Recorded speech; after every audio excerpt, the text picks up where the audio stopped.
me know when you guys are ready. It's a great thing about being a filmmaker. You can say to other filmmakers, I'm ready when you are. Okay, getting a thumbs up. Thank you all very much for coming out this morning, very early today. This film, Las Mujeres de la Caucus Chicana, is actually about 6 second wave Chicana feminists who work together in the movement. And the reason I made the film in 2006 was because I realized that there was not a lot of resource about this history that was available for educators. And as a filmmaker, I thought, well, here's a good opportunity to share these stories. And of course, it's personal for me because one of them is my mother, who's sitting right here. And so I lived this history. I didn't just know about it, I lived it. So the film covers about 1969 to 1979 of the women's movement and this group of women involved in the movement. Maria Mojica Hammer, Martha Gotera, who we all think of as the mother of Chicana feminism. Pauline Martinez, who worked in Texas as part of the Texas Women's Political Caucus and the EEOC and things. Lupe Anguiano, who was very involved in a number of organizations, including the NWPC. Andrea Cano, the youngest member of the group, who was very involved as a journalist in Southern California with a station whose name is escaping me right now, but a lot of Chicanos worked on that public access channel. Is that everybody? That's everybody, right? Martha, you, and Margaret Cruz, sorry. Oh, yeah. And Margaret Cruz, who was very influential in California politics for Latinos. So much so that when she passed away, a room at the San Francisco Library was named after her. So, and I knew this story about all these women, and I knew the impact they had, and so I made this film. So what happened in July of 2006 is they got together for a weekend, hadn't seen each other in 30 years. And we filmed that weekend, my cameraman, Stephen Lemieux Jordan, and I, and a group of my family and friends made this film. And so, and we're all very proud of it. It's been screened across the country. It's been screened in Europe and is a part of a number of courses that teach on Chicana feminism and social justice. And so I think the impact of that is that we're, again, introducing a whole generation to this history that doesn't know anything about it. And it's, it's just one little film. So with that, I will go ahead and start the film. It's about 45 minutes. There's a longer version of it, so we're going to show the 45-minute piece, and then we're going to let you talk Q&A with Martha Gotera and Maria Mojica Hammer, who are in the film. Okay, let's see if I get this right here.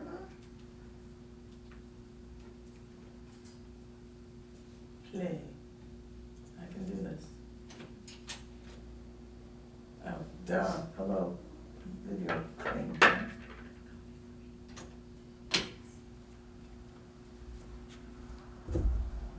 Oh, okay.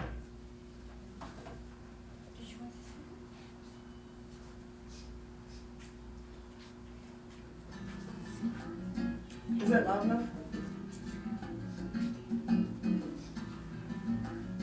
Can we turn off the lights? Yes.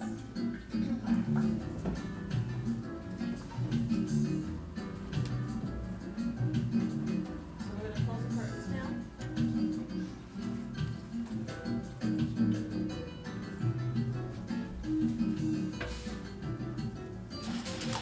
I want to be able to tell our stories about the gathering of an incredible group of women and essentially looking at how we came to journey as we helped develop the National Women's Political Caucus. As you recall, in the early 70s, we had gone through the reception of the Civil Rights Act of 1964. We were now in the budding of the Chicana movement and also the women's movement with the writings of Feminine Mystique and other things. Well, I guess at that time, that you're talking about, I was really involved in education.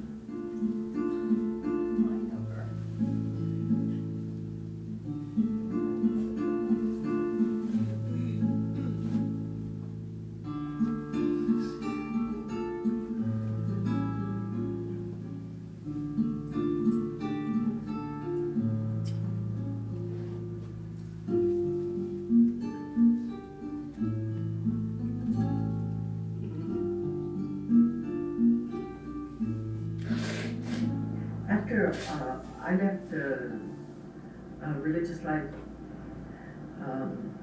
I started to work with groups in Los Angeles. One day I was in a habit, and the next day I came to work with them without a habit. As sisters, we weren't supposed to get involved in politics, and I left religious life. Well, this was my first job after I left the convent. I was involved in the teenage program, in putting together a teenage program. What I did, I organized to train them how to work in politics, how to get involved in East Los Angeles, and how to get things done. And then I developed projects for them. And one of the projects that I organized was for them to in their teenage program, to run for city council, to run for, and then all of the teenage programs in East Los Angeles to run for governor, 2 state senators, 2 assemblymen. And so I got. So this guy actually is one now. He's a state, he's a state senator. Richard Polanco. Yeah.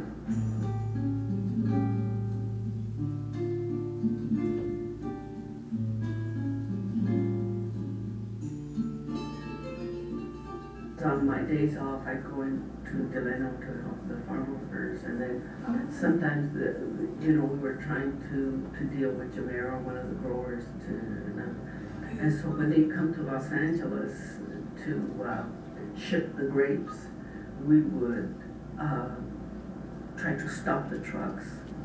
There was one thing that Sister Chavez always used to do. He used to, anyone who was able to get up at 3 o'clock in the morning, you could ride with him and review the agenda and what was going to be happening. So I'd get up, at 3 o'clock and so that I could, really be with him. He really used to like me, and he used to believe, my strength and all. And so when the boycott started, he says, well, Lupe, why don't you go to Michigan, And I said, I've never been to Michigan. And so he said, well, you have your choice, and so I decided to go. The first people that I met being a former nun, I met with a bishop and asked him to support the boycott. And then I knew that the United Auto Workers were really behind Cesar Chavez, so I went to work to talk to them. And Local 600 gave me a car. And number one, we had the support of UAW. And then when I was able to get the bishop to support it, then he got together with the mayor and he, so we started to really get the grapes out of, the boycott was so incredibly successful in Michigan. Mm-hmm. We got the grapes out of all of Michigan. What happened during that year, McCarthy was running Eugene McCarthy was running for president. And the young Democrats became very upset that Robert Kennedy put his hat in the ring. And so some of the young people decided they weren't going to help when Kennedy won the primary, they weren't going to help. And so I took that opportunity to enlist them in the boycott. Oh. So I had all these young Democrats who were mad at Kennedy to help me. Nice strategy. Well, it just so happened. That's what I'm telling you, that, it's divine providence.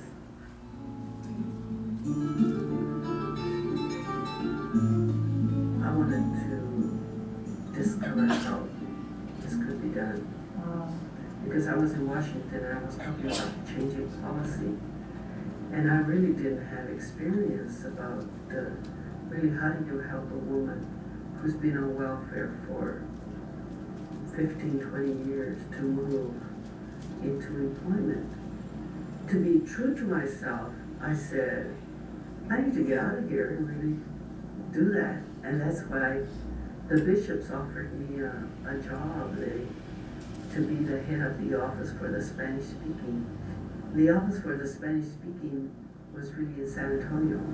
Oh, that's how you ended up in San Yeah. Okay. And so I took a big, huge cut in pay and went to work with the bishops. But on condition that welfare reform be one of my priority issues. So Archbishop Fury, you know, he was my boss. Archbishop Fury and Bishop Flores never knew what I was really doing.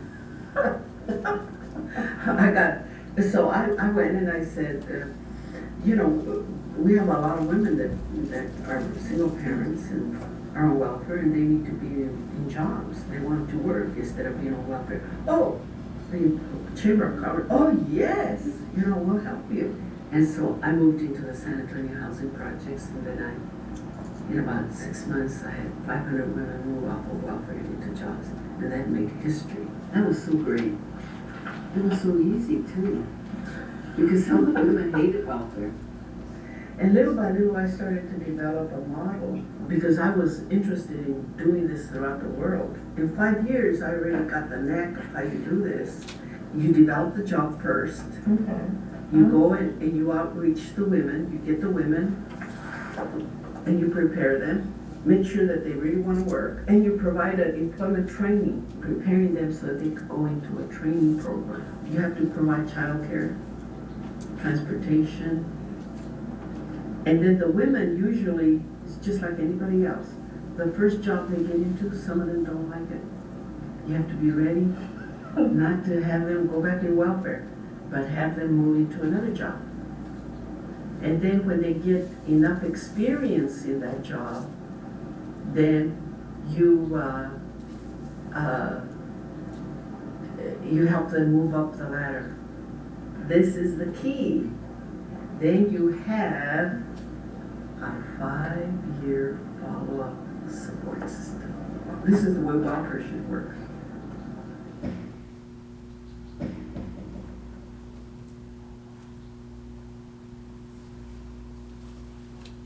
So I also knew the party was also beginning to percolate in Texas. Well, the Las Unidas Party had been germinating for many years in Texas. Finally, we decided, late 60s, that we weren't going to get very far unless we organized politically. So we even had alternative colleges. So that's how Las Unidas got together. And so we organized a political party.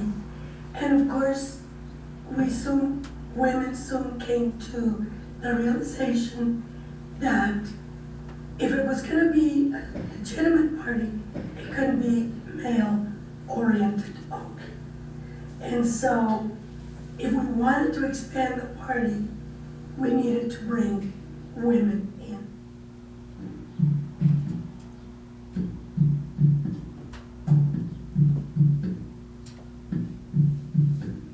I could see that it was not right that we had two water fountains in my school, for example, that we had one for Anglos to drink out of and one for African Americans. We have no African Americans in El Paso, so obviously it was for Mexicans to drink out of. Nobody ever paid attention to them, but there was one time when a little girl pushed one of my friends' face into the faucet because this little Anglo girl told her she should not be drinking out of that water faucet, that she should drink out of the one allocated for Mexicans. When I was in high school, we actually endorsed, in the high school newspaper where I was an editor, we endorsed a presidential candidate and got into terrible trouble. We were almost expelled, for doing that. And in fact, we were not fired from the newspaper staff because Tissy Goodell, a friend of mine, and I were co-editors.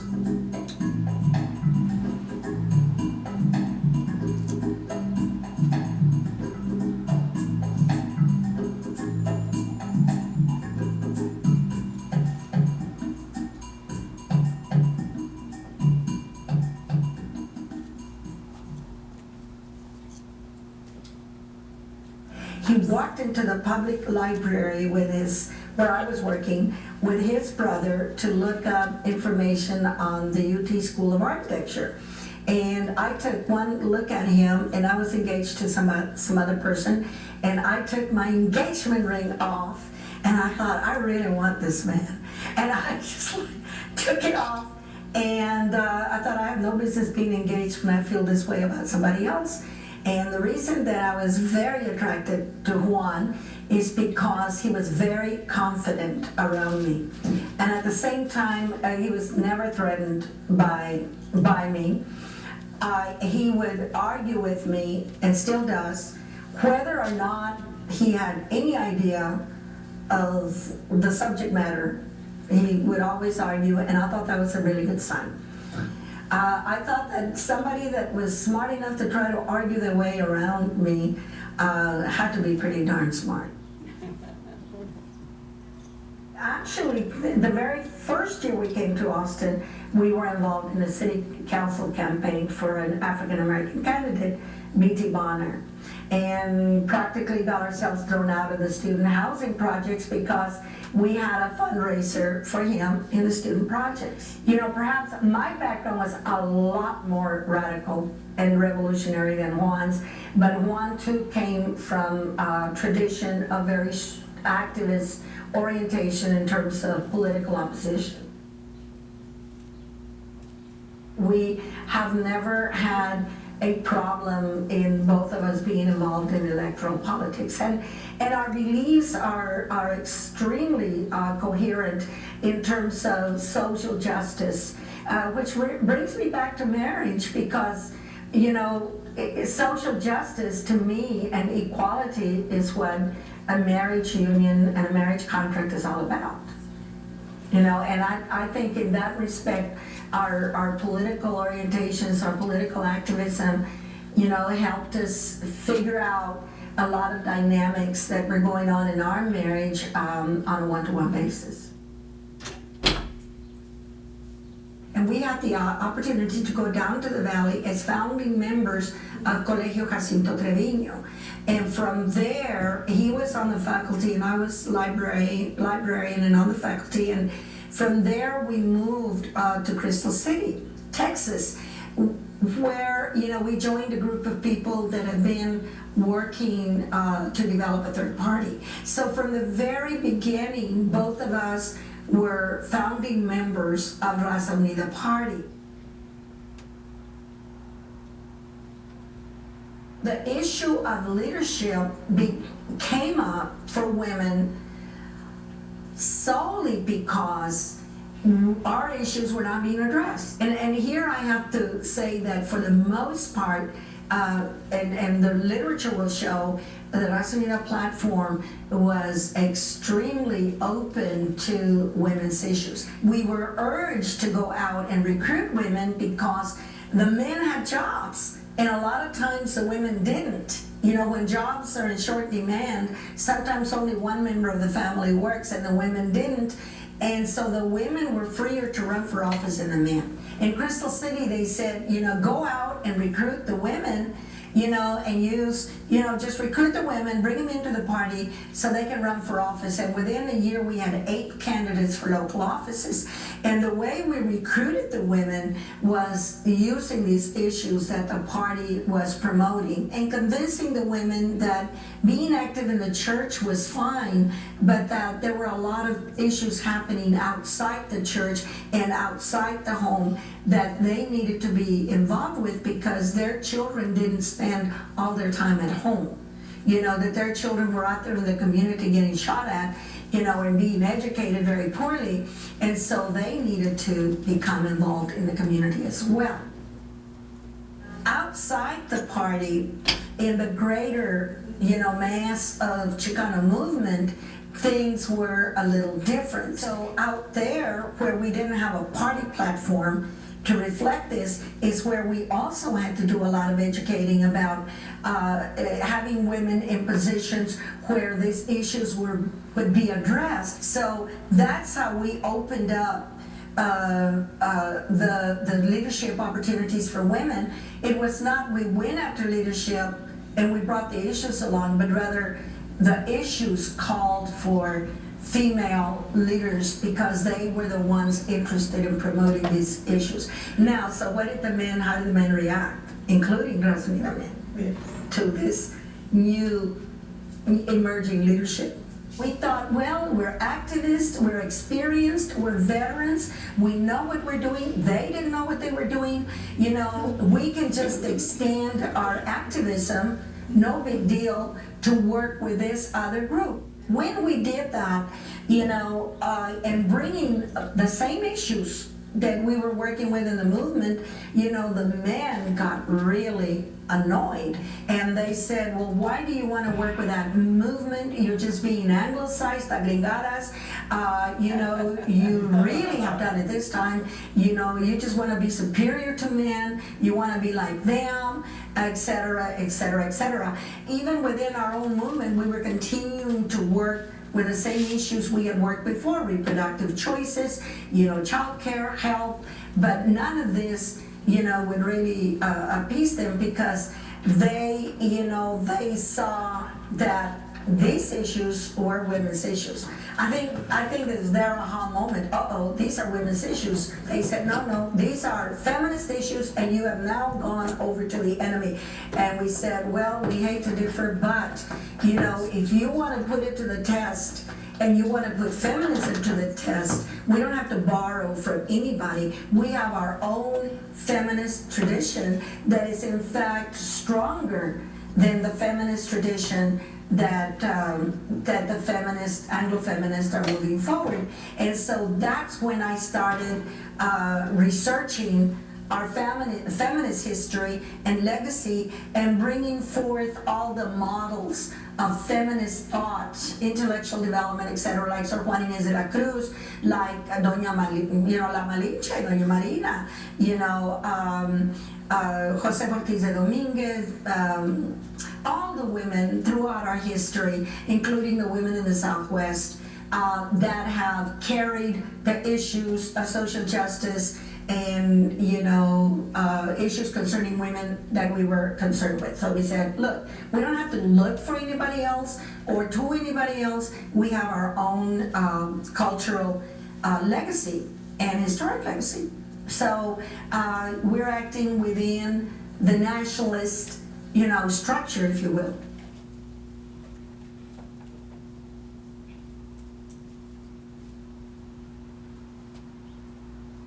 I'm gonna ask the question, those first moments when you all gathered together, you look at each other face to face, what were you thinking? When Lupe meets Ria, or Martha meets... When I got down to that Gasolina convention in Labor Day of '72 in El Paso, Texas, I was dazzled because I heard the message about neither party. We were nothing on either party. Therefore, the only way to participate with integrity was in our own party. And so I was on fire with that, and all I was doing was gathering impressions there. I swear, I wish I could remember these women, but later we met again.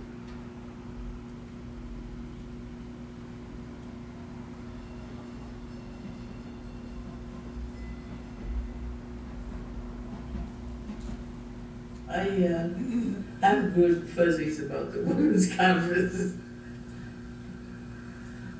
And of course, that's where Martha, Lupe, and my mom meet. Yeah, yeah. And so it was a warm fuzzy, but it was a starting point. It was, and it wasn't an ending point in the sense that conference ended. It was a beginning point. It was a beginning point for a lot of our lives. It was one another of those aha moments that we knew other people. And it wasn't so much that even we were bosom buddies. You know, we were just people caught in the same web, doing some of the same things. And we knew that, you know, no sé por qué me cayó a mí la cruz, but I have to carry it from now on.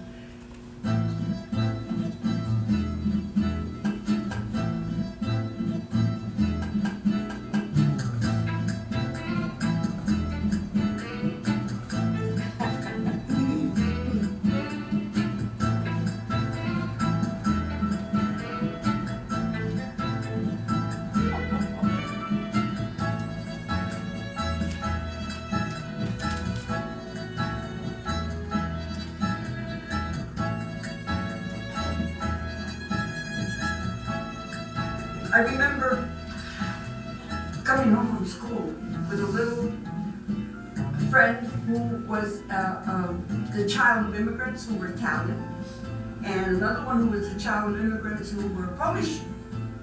And my mother said to me in Spanish, ¿No querrán tus amiguitas un té con hielo y, I'm sorry, una limonada con hielo y unas galletitas dulce? And I said, oh mother, speak English, you're American. And my mother said nothing and proceeded to serve her iced tea, lemonade and cookies. And my little girlfriends and I visited, and then they left. And then my mother said to me, ven aquí. And she said, right now that you came, ahorita que llegó usted de la escuela, con sus amiguitas, y yo le hablé en español, usted se avergonzó. Y yo quiero que sepa que la persona que se avergüenza de lo que es, no vale nada. Yo soy mexicana. Yo les traigo una herencia, lo que es ser mexicano, que tenemos buenos y malos, como todo el resto del mundo, ni mejor ni peor. Yo les he enseñado la historia de México. Su padre se va a encargar de este lado. Yo les he enseñado el español. Su padre se va a encargar del inglés, porque es el idioma que van a tener que dominar. El idioma en el cual se van a tener que defender, porque aquí nadie les va a dar nada. Tienen que prepararse y luchar por ello.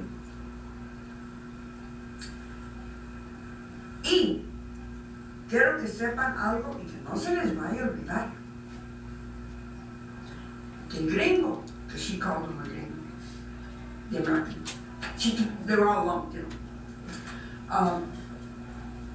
No le cabe en la cabeza que ustedes tengan inteligencia, dignidad, amor propio, preparación, aspiraciones.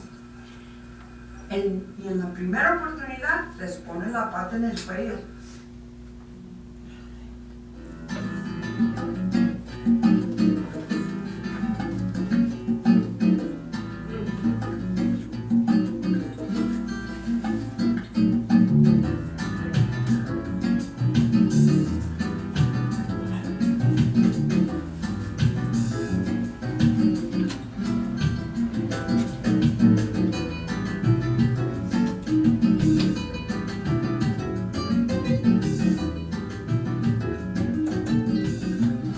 October 69, I was already now working for civil rights.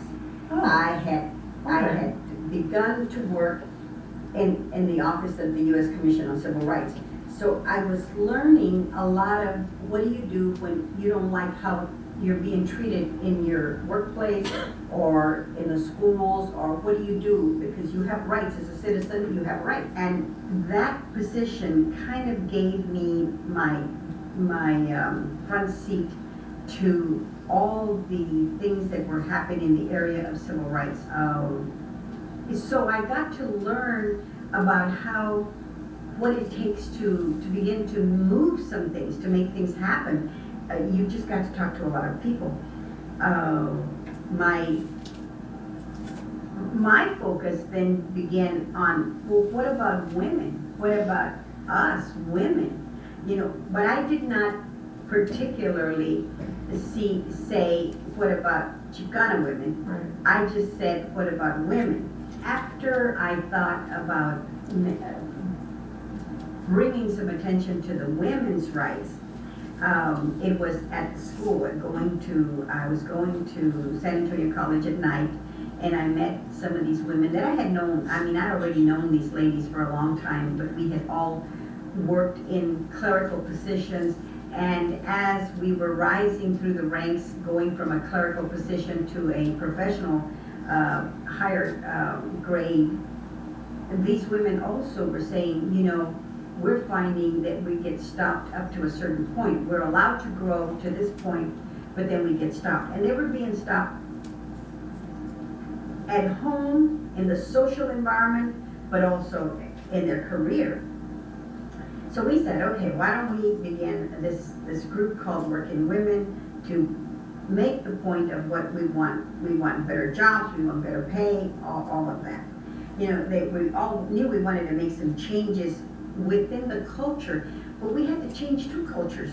We had to change our own culture of how they saw us as Hispanic women, Mexican American women, and then we also had to change the mainstream American culture to accept us also, you know, as full first class citizens, Americans, you know. So that was our dilemma. Luz Escamilla said, well, why don't we just open up a business and professional women's group?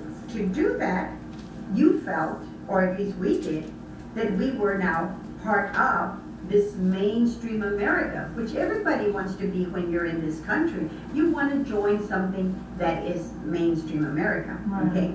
And also that it would be a safe thing for our Mexican American women to come into and learn to be professional. Within our culture, what we felt is that for it to be acceptable that you were speaking out or attending meetings that were about women, only women, without the husband, without the children. It was very foreign, it was very rare. So for a woman to do that, I mean, it was okay for you to go to work. You could go to work, 8 to 9, 8 to 5, come home, fix dinner, and that was the end. But for you to say, okay, I'm gonna go after the job, I'm gonna go to this meeting, that was not too acceptable. That wasn't acceptable at all. It was like, well, what about dinner? Well, why aren't you doing your wifely duties or whatever, you know?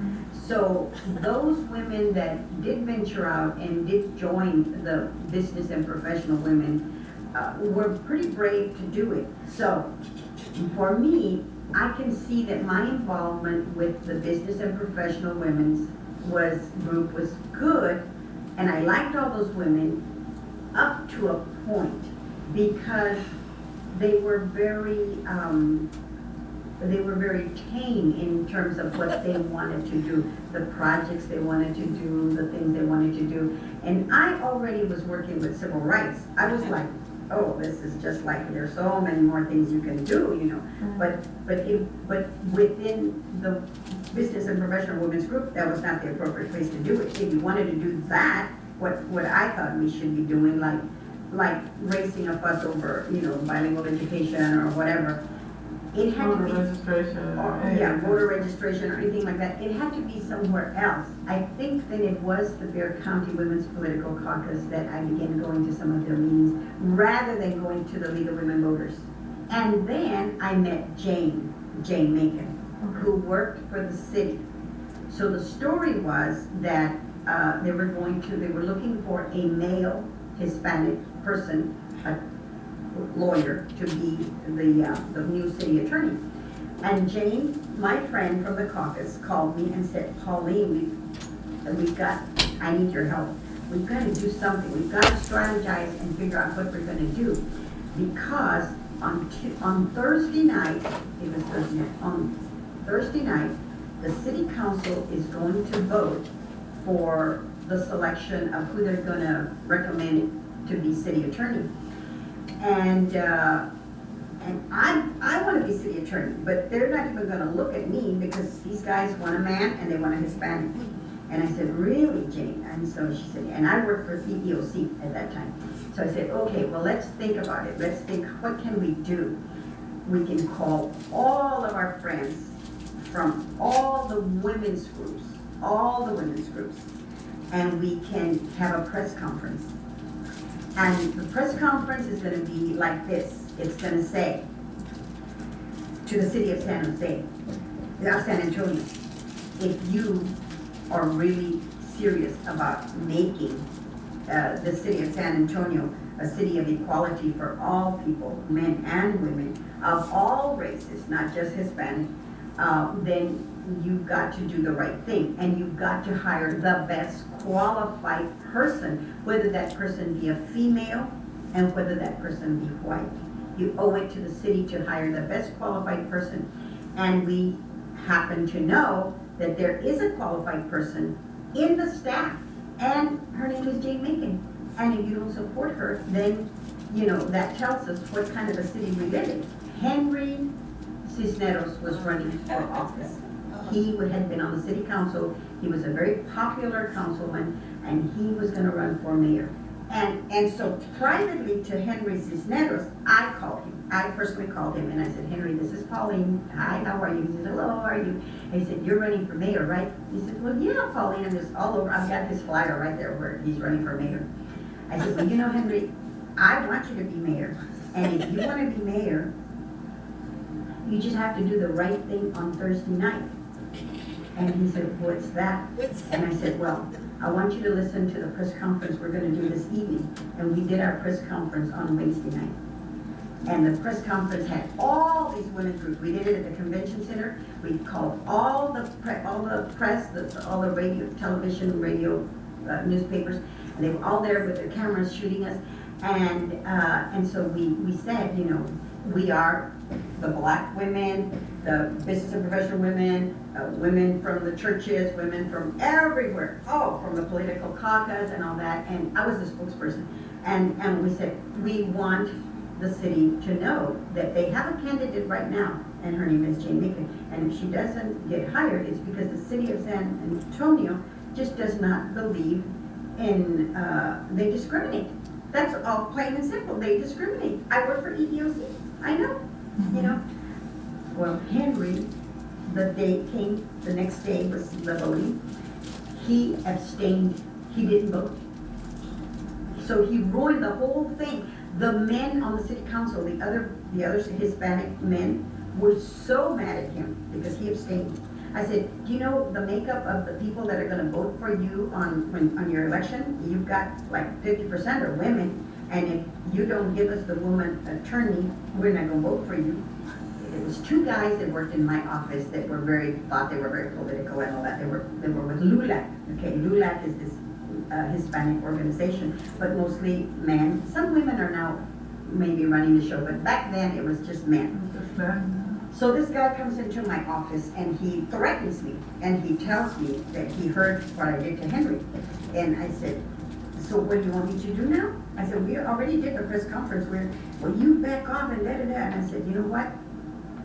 If you don't get out of my office, and we were in the federal building, I said, if you don't get out of my office right now, I am going to call Senator Benson, and I'm going to tell him how you use this office to do your LULAC business.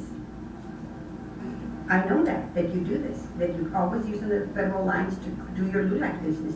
So if you want that, I'll call him right now, and Senator Benson will start an investigation on you.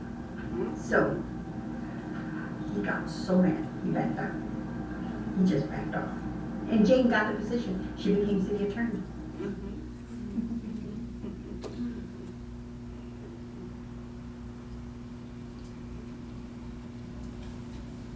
By the mid-70s, it appears that we're getting a lot more opportunities to give leadership and to give a lot of wisdom in a lot of different circles.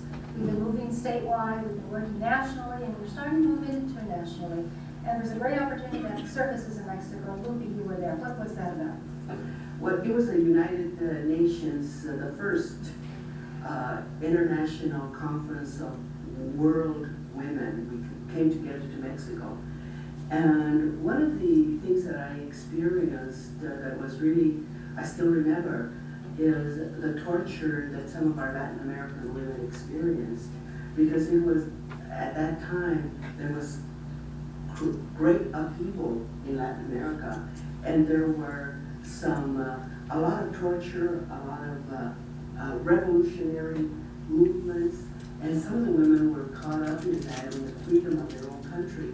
And they were imprisoned, they were tortured, they were raped, and I had an opportunity to really hear and communicate with some of the women. Women from Argentina, how they were jailed, a woman from Chile, how they were, their hands were burned, and so many women brought to to my consciousness, and the delegates of La Raza Unida Party who were invited to that conference, our awareness of the oppression of Latin American women. And so we started to form communication and understanding, and started to develop a networking where we could support each other and help, participate with some of those women. And so there was a great understanding, or at least sympathy with that, with understanding what they were suffering under those military dictatorships and the dirty wars. And how did that affect your consciousness? Well, I didn't get to go to the conference, but we all benefited because of the communication that was ongoing between us. So I think this, bringing back, reading the reports, talking to Lupe, the presentations that people that went, made to us, made us aware of third world feminism and third world feminist problems.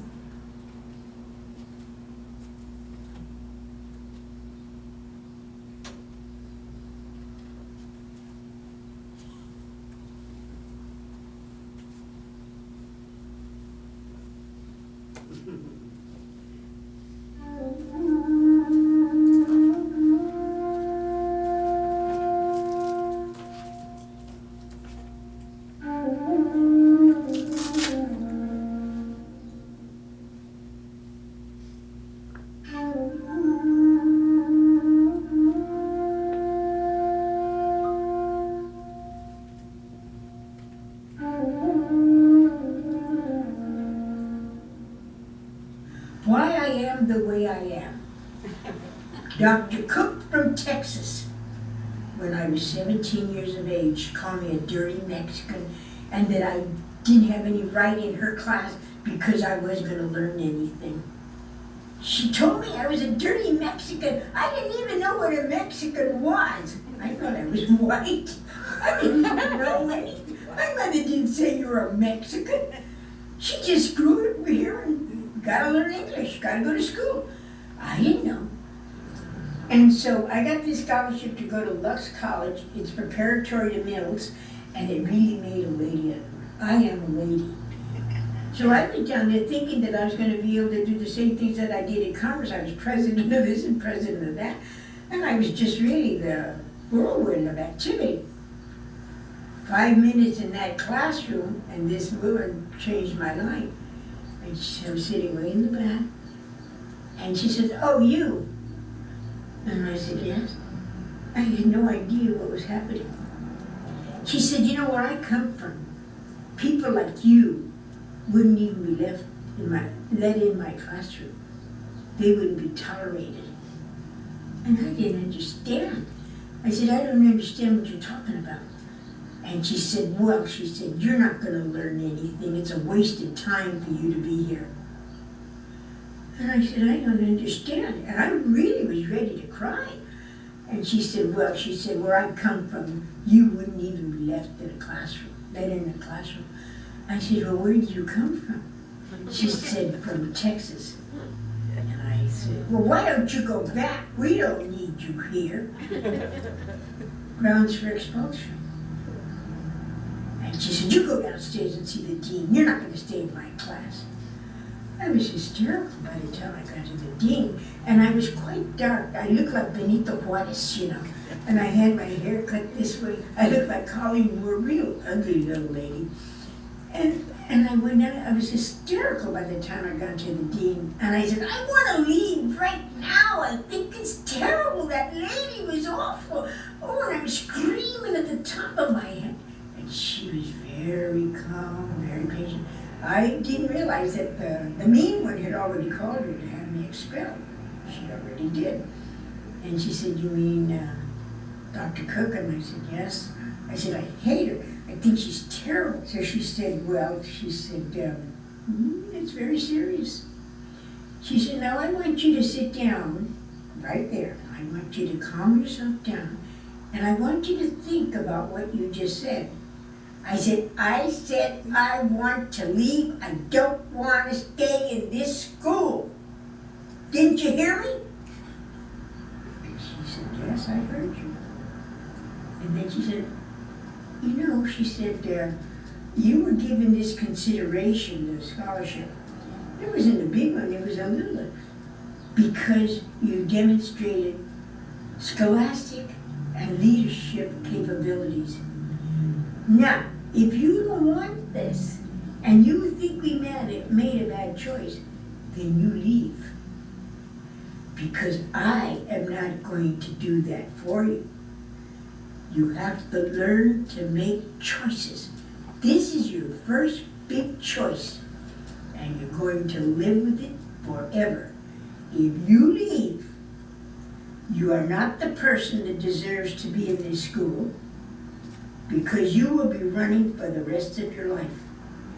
And all of that leadership and activity that you demonstrated in high school was nothing. This is your challenge. But the choice is yours. I'm not gonna make that choice for you. No way. She says, so you go down, I'll join you in a couple of minutes. She came out and sat down, didn't say a word, and I was hysterical. I didn't understand. And in a half an hour, I thought about it. She said, you'll be running for the rest of your life. That's the truest statement I've ever heard. So sure enough, after half an hour, I said, I decided. Oh, we decided. What did you decide? I said, I'm gonna go back to the class. And she said, that was a good decision. You made it. You have to live with it. Remember that. All decisions that you make, you have to be accountable and responsible for. With that indoctrination to responsibility, where could I go wrong? And when Dr. Cook saw me come in, she said, you're back. I said, yes. I said, and before, she said, go take your seat. Really, that horrible, really, Texans just make my hair stand up. I said, she said, I said, before I take my seat, I said, I was thinking about something that I think I better tell you right now. I don't know how I'm gonna say it, but I'm gonna do the best I can. And believe me when I tell you that somebody put these words into my mouth. Because even today when I'm called to speak somewhere impromptu, I know what to say. I can get up and say it. I have had 2 or 3 times that I've been asked to speak, and I say, can I say anything I want? Who's going to stop me? You got the floor, you got the microphone. I said, I realized that you hurt me. And I said, and I made a little, I guess a little pledge or a little vow to myself that so long as I could do something, I would never do that to anybody else. In other words, what I'm trying to tell you in words that I don't understand is I will not allow anybody to rob another human being of their human dignity. Where'd you get those bananas? I want you to know that I will do that till the day I die, and you should see some of the things that I have done. Oh my God.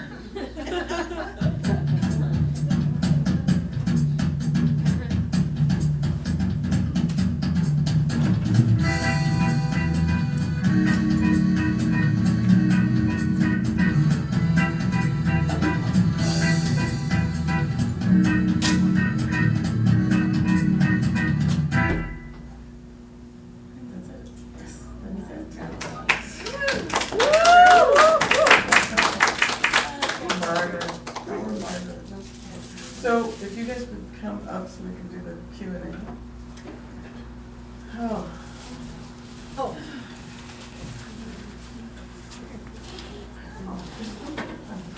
So what we're gonna do now is, let's see, hold on, I've got lots of things here. All right, Tim? I have to put my case down. Oh, all right. My third leg. I was gonna say, as many times as you've seen this, no. We're gonna have a Q&A with Ruth and Martha, who are two of the women in the film, and me. Does anybody have any questions? Did you like it? Yes. Thank you. It was definitely a labor of love, and I was, all these women came to San Francisco on their own dime. I said, if you can get there, I'll feed you and get you around, but if you can get there, nobody else was paying for me, was nothing.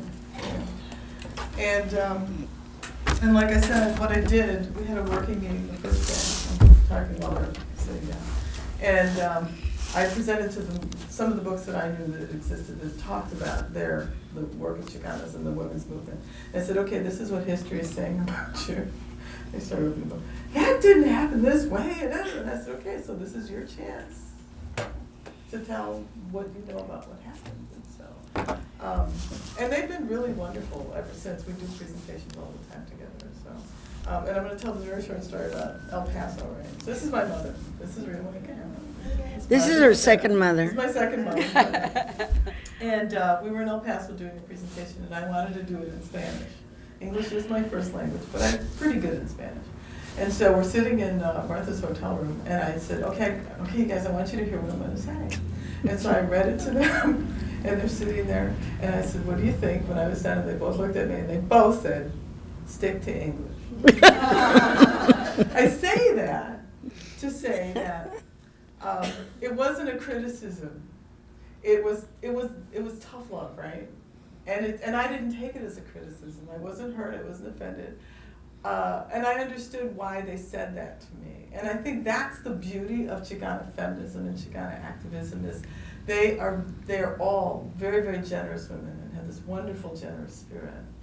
And both of them are very maternal, like most mothers are. I always say my mother's an activist second and a mom first. Because, a lot of the stuff that she was fighting for was like, no, you don't be doing that in this house. That kind of stuff, right? And they treat all of their sisters in the movement in the same way. It's this very generous, loving spirit because they're all fighting in the same fight, right? So with that, does anybody have any questions about anything? Oh, Deanna Moore Henry, yes. I think you mentioned that, first of all, thank you, and thank you for being here. So. Igualmente. Especially for us who don't have our mothers with us anymore. It's very. But I wanted to ask you, there are so many lessons here for every, race and gender. The message about human dignity, the strategies, the strong-arm tactics. Yeah, they were kind of bullies sometimes, actually, as I'm watching. It's like there is no alternative in some of these situations, and it's great. Have you had any success in having this shown except in Chicana studies and, can you get a wider audience for this in academic circles? Honestly, it has been challenging. Yeah. We get a lot of, it's talking heads, we're really not interested in talking heads, that kind of stuff. Yeah. Which was, I think, one of the reasons we started Chicana por Mi Raza, so that we could find another way to disseminate the information. That isn't just showing the film and going to screenings or, we get a lot of requests for the film. Women's History Month is rough for us, and like I said, a lot of schools have incorporated, and I'm just starting to realize this, that a lot of schools have incorporated it into their curriculum.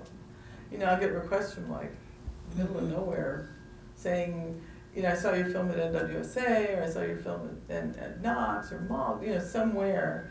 Can I use it in my classroom? I'm like, sure, yeah. So, and I'm all for that. And I'll say, well, can you tell me how you're going to use it? Because I'm curious, not so much being cautious, but curious.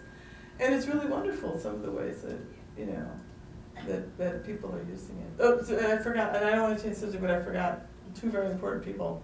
Rosemary Roy Ball was one of the women that we were actually trying to find when I was making. We said we couldn't find her. So she's not in the film. There's like a little clip in the film. This is a much shorter version. The actual film's an hour and a half. But it's cut into sections, like you can do scene selections, it's by woman or event, right? So you can show that little 10-minute segment. We were trying to find Rosemary because of some advocacy that Mom and the Chicanas did for her at IWY, and we never knew. Step a little further away from the speaker. Yeah, Getting you're feedback. echoing. Which Yeah. way? If you stand a little farther away from the speakers, you'll get Oh, one. is that it? Yeah. Oh, sorry, Minimize the okay. feedback. I was hiding in the film, you know, we hide, right? Can you explain what IWY is? International Women's Year, 77, and that was in Houston at the National Women's Conference. And Rosemary was one of the, Staff persons. Rosemary's like, what the fuck? Was one of the White House staffers, and there was an issue, and Mother came to Rosemary, Ruth came to Rosemary's defense. Sit down. Okay, all right. Ruth came to Rosemary's defense. But Linda, can you tell them about going to the NWPC site and not seeing any founding members that were Chicanas on the NWPC site, and that's what got you started? That was her. She went and said, "I'm your history," and they're like, "So what?" Right, Like, oh. right. So Right. I'm gonna go in the middle between the two of you. How's that? Okay. Okay. I told you, filmmakers, we tend to hide. But I'm gonna go ahead. I want to share two short stories. One is that when I ran for Congress, as you heard, I was the first Mexican American to run for Congress in the United States. I was doing a TV program for the Spanish speaking on resources available for their needs. And since I didn't grow up in the barrio, because my mother and father were middle class, I didn't know the problems, I didn't know the resources and all that. So I heard that there was an office in the mayor and City Hall for Hispanics. And so I went to that thing to learn about it, and okay.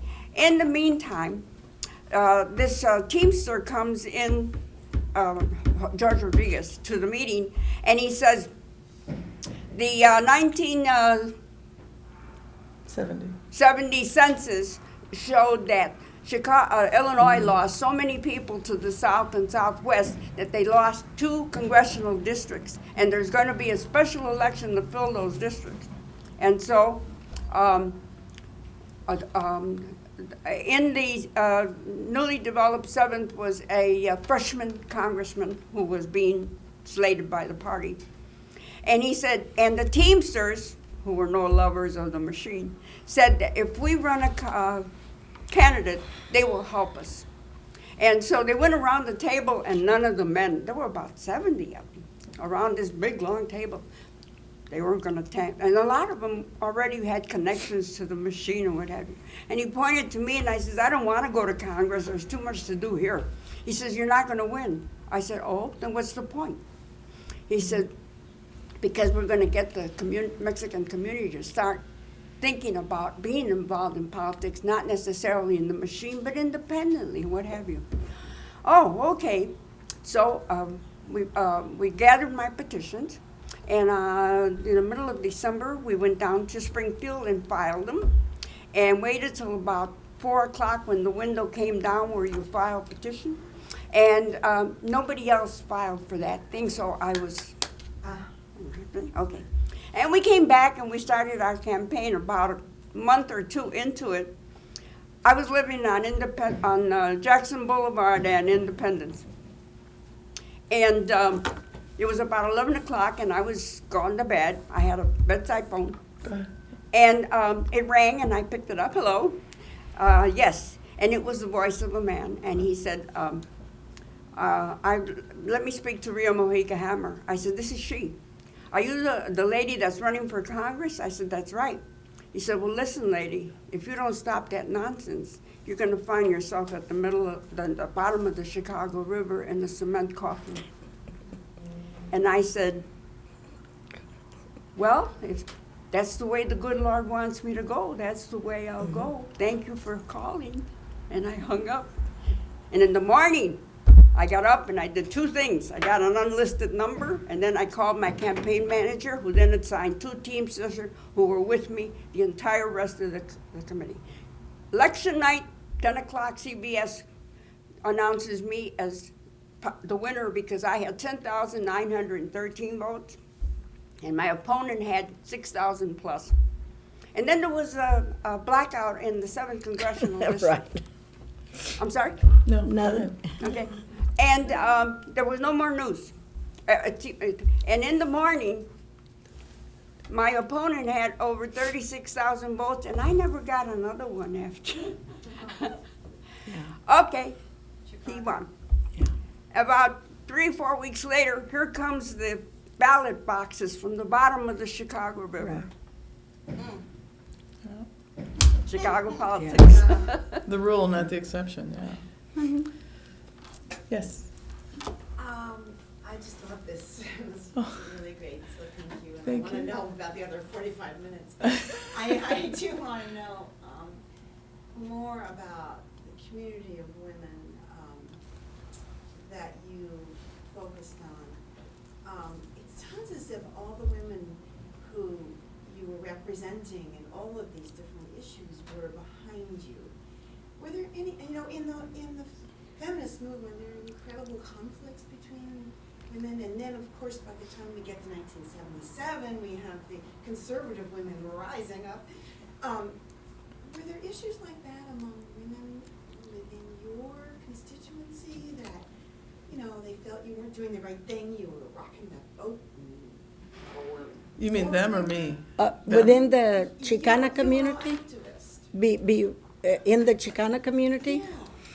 You know what, that's an interesting issue. Yes and no. You saw what Pauline had to say about her EEOC position. There was a great, like today, there's a great diversity of women within our own community. And so we had, the Raza Unida women were always considered the most radical. The party that we started, that was a third party. And then the Democratic women, who were also our good friends, were perhaps less radical, but they benefited from the Raza Unida extreme left position that we forced on them with accepting women in party offices and organizing women and women as political candidates. And not, it's a little misleading because it wasn't that necessarily they didn't have jobs, and I think I'm the one that said it, but actually because they worked in the fields as opposed to working in the sheds or canneries, where those were real jobs with a boss, and the guys tended to get the better jobs, so they were more vulnerable. And the women tended to work in the fields in some of the rural communities, so they really couldn't be fired.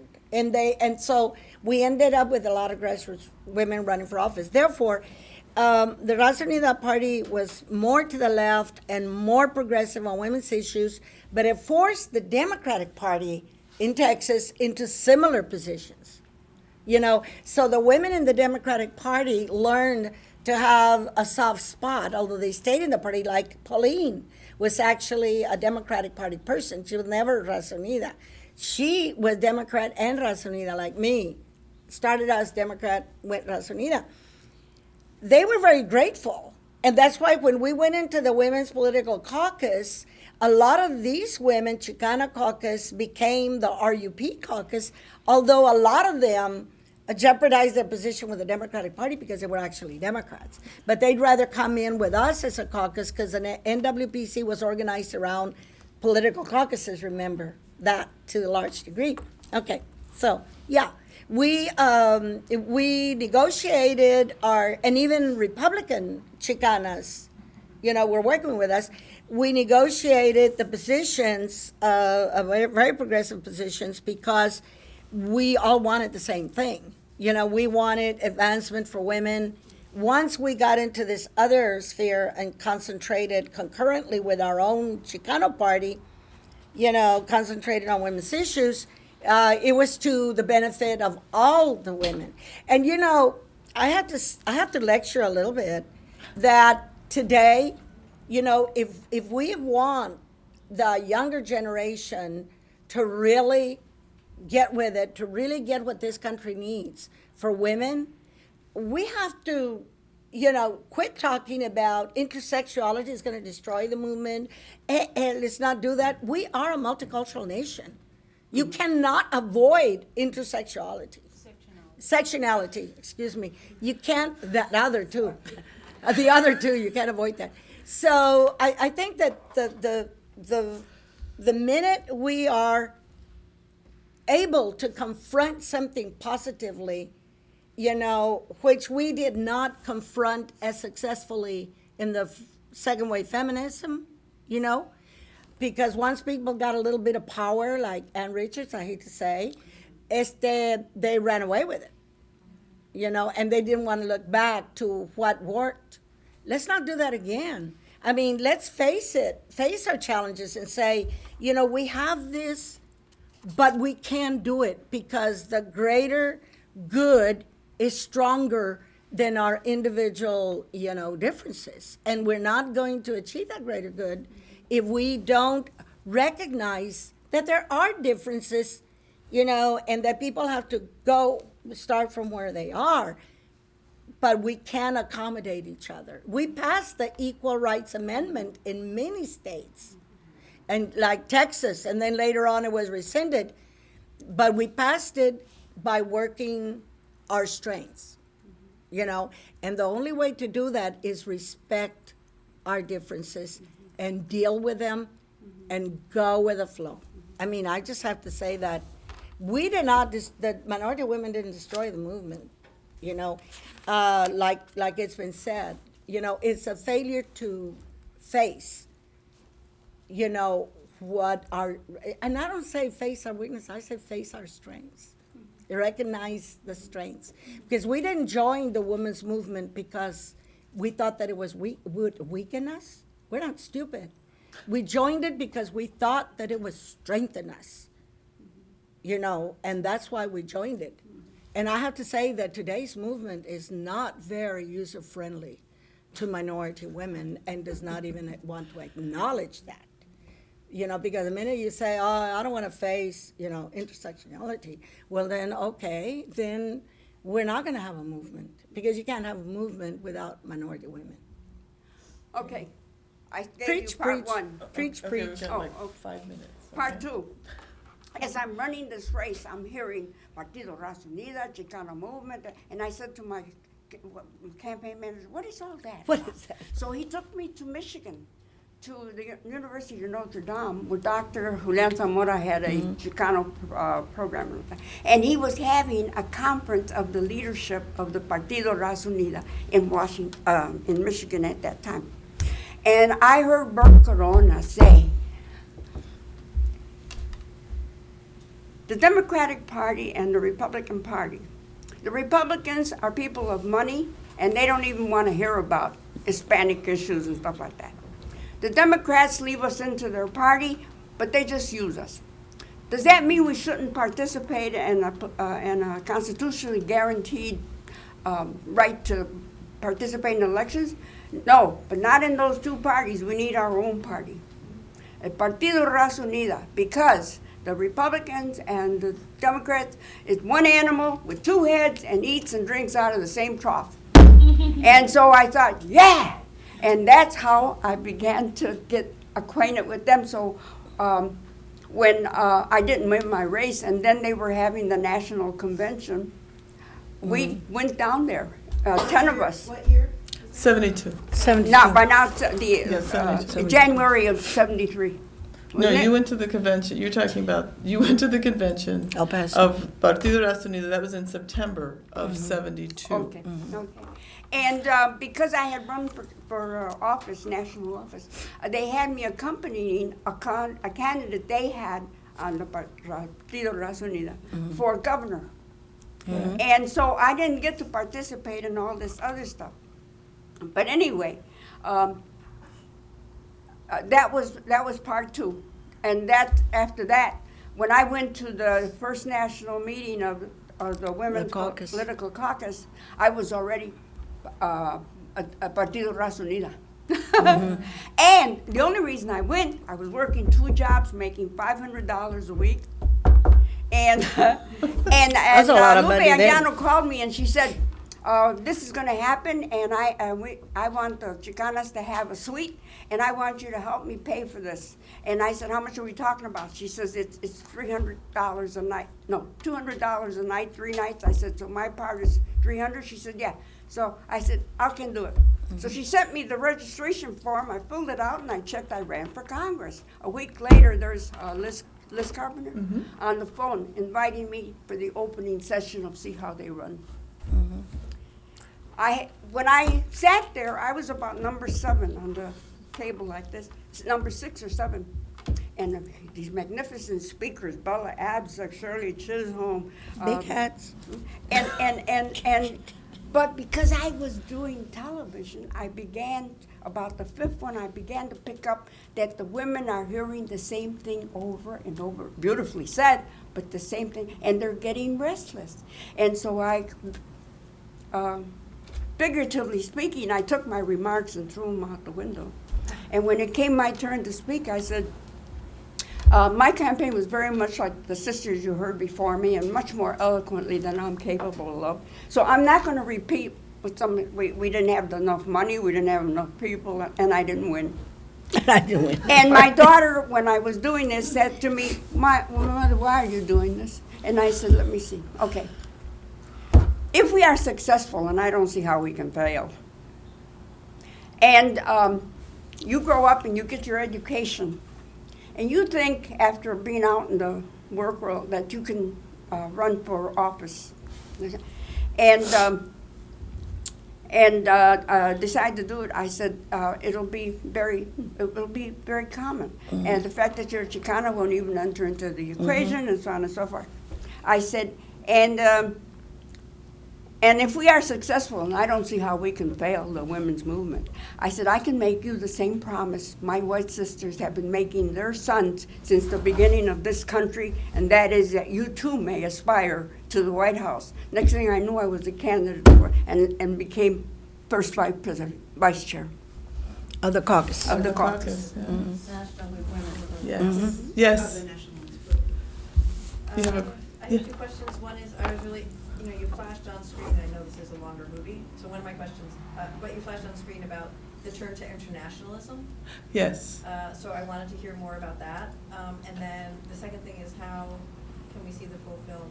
Oh, you can certainly contact me at Voces Primeras. Well, I can give you the information afterwards, but it's Voces Primeras or the Chicana por mi Raza project. We're all together, actually. They put us in the same room. This is Martha's daughter, Maria. And this is Joy. This is Maria Cotera. That's why I was correcting her. And this is Rosemary's daughter, Joy. So we are all here together, the mother-daughter team. Linda Garcia Merchant, because of course Maria's taping this. Yes, I can. You go ahead and talk about the shift to. Well, it's very interesting. The Raza Unida, the caucus itself, because it was so representative of this nation, has a good international agenda, not as much as we wanted. Raza Unida Party definitely had an international focus because we had a great deal of interest in Latin American policies, Central American policies, and particularly what was happening in Mexico. And so very interesting that you should ask the dynamics. I noticed that although I pretty much organized the Chicana Caucus within the party leaders at that time, we did not have we did by then, I think we had a chair beginning in 75, female chair. But in 74, when the people were selected to go to Mexico, we still didn't have a strong female top leadership other than the women that were very close to the men. And so the men decided, like Jose Angel decided who was going to represent us in Mexico City. But I felt very comfortable, anyway, because our party had a strong international agenda. And our biggest interest internationally was, of course, ending the war in Vietnam, because we were suffering, the Latino community, minority community was suffering the majority of the casualties because our young men didn't go to college, and so they were drafted. And so we were strongly supportive of ending the draft as we know it. Now I'm kind of sorry that that happened. And also looking at Latin American policies particularly. And we were looking at trade policies. So in case y'all are interested, because trade policies have a great bearing on this country, you know. Linda, you need to recognize a person. I'm sorry, I was trying to figure the time thing out. Yes, go ahead. I think we have 2 minutes, right? Yeah. Okay. Yeah, right, okay, it's 10:50, right? And that clock is fast. No, it's not? Okay, go ahead, go ahead. So I'm 19 and I'm first year of college. Yay. Sitting with my friend Lauren. And so we are definitely probably like the youngest people in any of the conferences. But I to be honest, this has been one of the most positive and reinforcing talks that I've listened to over this conference because I felt that a lot of people have been moving away from politics and that kind of very discouraged by the law. And I definitely feel that sometimes, all the time, it can be very discouraging. But I do not feel that that's a reason to back away. Exactly. And so that this time has been these couple of days has been a major battle because I'm very interested in getting into policy and politics. And Good so for you. hearing that, to really face it, instead of backing away because everyone else is encouraging. And so I was just wondering my question really is like finding the balance. And I don't know if there is any balance, and I don't even know if balance is what I should seek.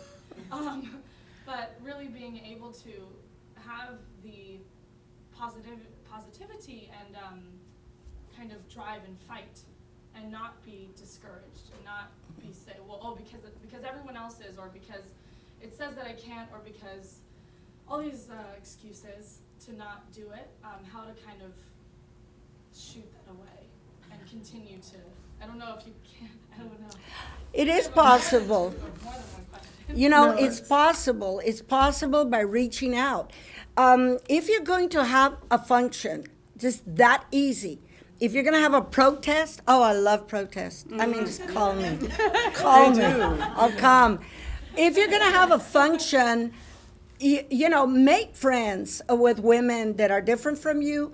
And if there's going to be a function, and just ask your, Latino Studies program or Chicano Studies program, call them up and let them know and tell them and ask them, how can I get hold of the women?